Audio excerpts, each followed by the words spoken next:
Janasena party బలహీనపడితే లాభం ఎవరికి? తెలుగుదేశం పార్టీకా లేక వైఎస్ఆర్ పార్టీకా? ఇందులో ఉన్న నిజాలు తెలుగుదేశం పార్టీ గ్రహించడం లేదు.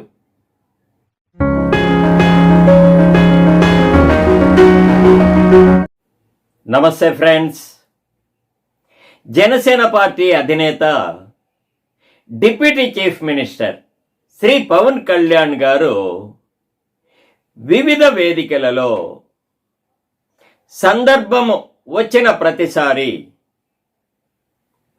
కూటమి ఐక్యంగా ఉంటుంది, కూటమితో సఖ్యంగా ఉంటాము, కూటమితో కలిసి నడుస్తాము, మరో 15 సంవత్సరాలు 20 సంవత్సరాలు కూటమి ప్రభుత్వమే కొనసాగుతుంది, ముఖ్యమంత్రి శ్రీ చంద్రబాబు నాయుడు గారి సారథ్యంలోనే కూటమి ప్రభుత్వం నడుస్తుంది అని పదే పదే వివిధ వేదికలలో ఈ మాట చెప్తున్నారు. ఫ్రెండ్స్, వీడియోలోకి వెళ్ళే ముందు నా ఈ వీడియో మీకు నచ్చితే లైక్ చేయండి, కామెంట్ చేయండి, మీ బంధుమిత్రులకు షేర్ చేయండి. ఇంతవరకు నా ఛానల్ని సబ్స్క్రైబ్ చేయకుండా ఉంటే సబ్స్క్రైబ్ చేసి నన్ను మరింత ప్రోత్సహిస్తారని ఆదరిస్తారని ఆశిస్తున్నాను. ఇక వీడియోలోకి వెళ్దాము. కూటమి ప్రభుత్వమే మరో 15-20 సంవత్సరాలు కొనసాగుతుంది, జగన్ మళ్ళీ అధికారంలోకి రాడు అని పదే పదే చెప్తున్నారు. మరి పవన్ కళ్యాణ్ గారు ఈ మాటలు అయాచితంగా అన్నారో లేదా చాలా ముందు చూపుతో ఆలోచన చేసి రాష్ట్ర అభివృద్ధిని కాంక్షించి ఈ స్టేట్మెంట్లో ఇస్తున్నారో తెలియదు. కానీ ఒకవైపు పవన్ కళ్యాణ్ గారు ఇస్తున్న ఈ స్టేట్మెంట్లో జనసేన పార్టీ నేతలలో కొంత అసంతృప్తిని రగిలిస్తోంది, నిరుత్సాహానికి గురి చేస్తోంది. కానీ పవన్ కళ్యాణ్ గారు ఇస్తున్న ఇటువంటి స్టేట్మెంట్లు రాష్ట్ర అభివృద్ధికి దోహదం చేసేవే, ప్రజల్లో ఉన్న భయాన్ని పోగొట్టేవే, నిరంకుశ పాలన అరాచక పాలన మళ్ళీ రాదు అని హామీ ఇచ్చేవే. ఎందుకంటే ఇంకొక వైపు వైఎస్ఆర్ పార్టీ, వైఎస్ జగన్ కూడా 2029లో మళ్ళీ మా పార్టీనే వస్తుంది, గత ప్రభుత్వం తీసుకున్న నిర్ణయాలను సమీక్షిస్తాము, ఆ నిర్ణయాలను రద్దు చేస్తాము, పరిశ్రమలకు కేటాయించిన భూములను మళ్ళీ రద్దు చేస్తాము, గత ప్రభుత్వానికి సహకరించిన అధికారులపైన చర్యలు తీసుకుంటాము అని ప్రజలలో ఒక రకమైన భయాందోళనలను, రాష్ట్రంపై ఒక రకమైన భయాన్ని సృష్టిస్తున్నాడు. దీనివలన రాష్ట్రానికి రావలసిన పెట్టుబడులు, పరిశ్రమలు ఆగిపోయే ప్రమాదము ఉంది. కార్యనిర్వాహక వ్యవస్థ కూడా రాజ్యాంగబద్ధంగా తమ విధులను నిర్వర్తించకుండా వారిలో ఒక రకమైన భయాన్ని సృష్టిస్తున్నాడు. అమరావతి రాజధానిపై కూడా తన పార్టీ నేతలతో విమర్శలు గుప్పిస్తున్నాడు, రాష్ట్ర అభివృద్ధిని అడ్డుకుంటున్నాడు.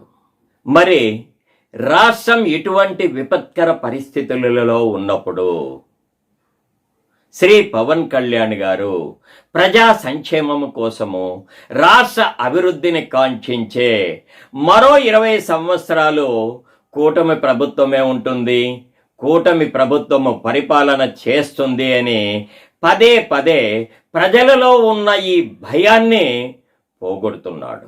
మళ్ళీ అరాచక పాలన రాదు, ప్రజల మనస్సుల్లో ధైర్యాన్ని నింపుతున్నాడు.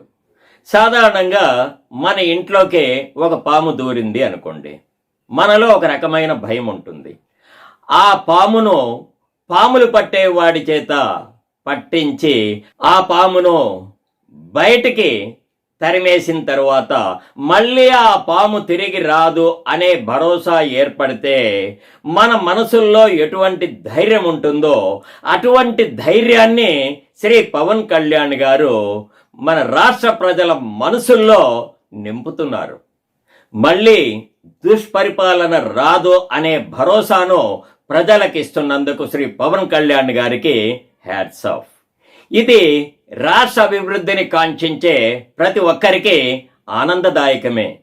ఎందుకంటే సమైక్యంగా ఉన్న మనము విడిపోయాము, రాజధానిని కోల్పోయాము, ఆర్థికంగా వెనుకబడ్డాము. మళ్ళీ రాష్ట్రము మునుపటి వైభవాన్ని సంతరించుకోవాలి అంటే సరైన రాజధాని మనకి ఏర్పడాలి, ఆదాయము పెరగాలి, రాష్ట్ర అభివృద్ధి పుంజుకోవాలి అంటే సుపరిపాలన అందించే ఒకే ప్రభుత్వమే కనీసము 15-20 సంవత్సరాలు పరిపాలన చేస్తే కానీ రాష్ట్రము మునుపటి స్థితికి చేరుకోలేదు. అందుకే పవన్ కళ్యాణ్ గారు ఇలాంటి ప్రకటనలు పదే పదే చేస్తున్నారు. కానీ దీనిని టీడీపీ శ్రేణులు అలుసుగా తీసుకుంటున్నాయి. జనసేన పార్టీ బి టీమే, మా పల్లకి మోయాల్సిందే అనే భ్రమలో వాళ్ళు ఉన్నారు. అందుకే జనసేన పార్టీ ద్వితీయ శ్రేణి నాయకత్వం ఎదగకుండా అడ్డుపడుతున్నారు, వారి మీద కుట్రలు చేస్తున్నారు. దీనికి ఉదాహరణ మన తెలంగాణలో జరిగిన గద్దర్ సినీ ఫంక్షన్ వేడుకలలో శ్రీ చిరంజీవి గారు ఏదో ఒక సందర్భం వచ్చింది అనేసి రాష్ట్ర ప్రభుత్వానికి ఒక చిన్న సూచన చేశారు. నంది అవార్డుల సందర్భంగా రాష్ట్ర ప్రభుత్వం కూడా సినీ కళాకారులను ప్రోత్సహించాలి అని ఒక చిన్న సూచన చేశారు. దానికి పాపం వైఎస్ఆర్ పార్టీ వాళ్ళు ఏమీ మాట్లాడలేదు. కానీ తెలుగుదేశం పార్టీకి సంబంధించిన సోషల్ మీడియా చిరంజీవి గారిని విపరీతంగా ట్రోలింగ్ చేయడము, ఆయన మీద విమర్శలు గుప్పించి చిరంజీవి గారిని టార్గెట్ చేశారు. మరి వారికి తెలీదా చిరంజీవి గారు స్వయానా శ్రీ పవన్ కళ్యాణ్ గారికి అన్నగారు అని? వారికి అన్నీ తెలిసే జనసేన పార్టీ ఎదగనీయకుండా అడ్డుకట్టలు వేస్తున్నారు. పై స్థాయిలో చంద్రబాబు నాయుడు గారు, శ్రీ పవన్ కళ్యాణ్ గారు, లోకేష్ గారు సఖ్యంగానే ఉన్నారు.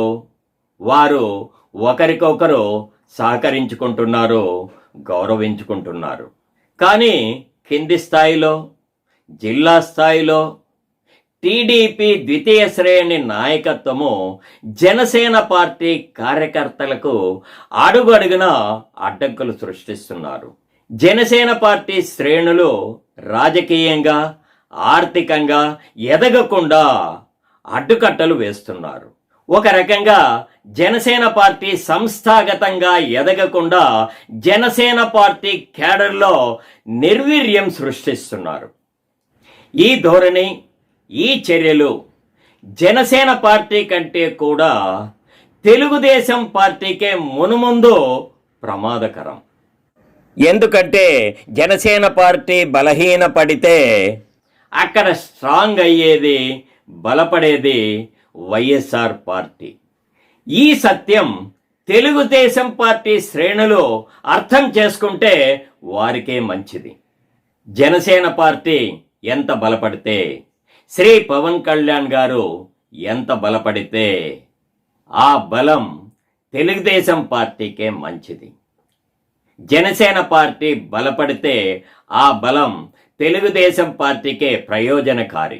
జనసేన పార్టీ ఎంత బలపడితే, శ్రీ పవన్ కళ్యాణ్ గారు ఎంత బలంగా ఉంటే ఆ బలము తెలుగుదేశం పార్టీకే ఉపయోగకారి. ఈ నిజాన్ని తెలుగుదేశం పార్టీ శ్రేణులు తెలుసుకోవాలి. ఈ నిజాన్ని తెలుగుదేశం పార్టీ తెలుసుకోవాలి. జనసేన పార్టీ నేతలతో సఖ్యంగా ఉండాలి. జన సైనికులు ఎదగడానికి వారు తమ వంతు కృషి చేయాలి. జన సైనికులు ఆర్థికంగా బలపడడానికి టీడీపీకి సంబంధించిన ఎమ్మెల్యేలు, ఎంపీలు తమ వంతు కృషి చేయాలి. లేకపోతే కూర్చున్న కొమ్మనే నరుక్కున్న చందాన తయారవుతుంది తెలుగుదేశం పార్టీ పరిస్థితి. జనసేన పార్టీ బలపడితేనే వైఎస్ఆర్ పార్టీ బలహీనమవుతుంది. జనసేన పార్టీకి వచ్చిన ఈ బలము టీడీపీకి సహకారంగా ఉంటుంది.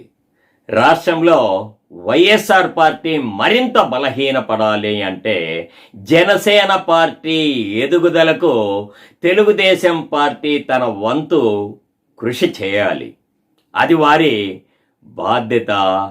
అంతేకాదు, అది వారికి అత్యవసరం కూడా. నమస్తే ఫ్రెండ్స్, నా ఈ వీడియో మీకు నచ్చినట్లయితే లైక్ చేయండి, కామెంట్ చేయండి, మీ బంధుమిత్రులకు షేర్ చేయండి. నా ఈ ఛానల్ని ఇంతవరకు సబ్స్క్రైబ్ చేయకుండా ఉంటే సబ్స్క్రైబ్ చేసి నన్ను మరింత ప్రోత్సహిస్తారని ఆశిస్తున్నాను. ఇలాంటి వైవిధ్యమైన వీడియోలతో మళ్ళీ మీ ముందుకు వస్తాను. నమస్తే ఫ్రెండ్స్.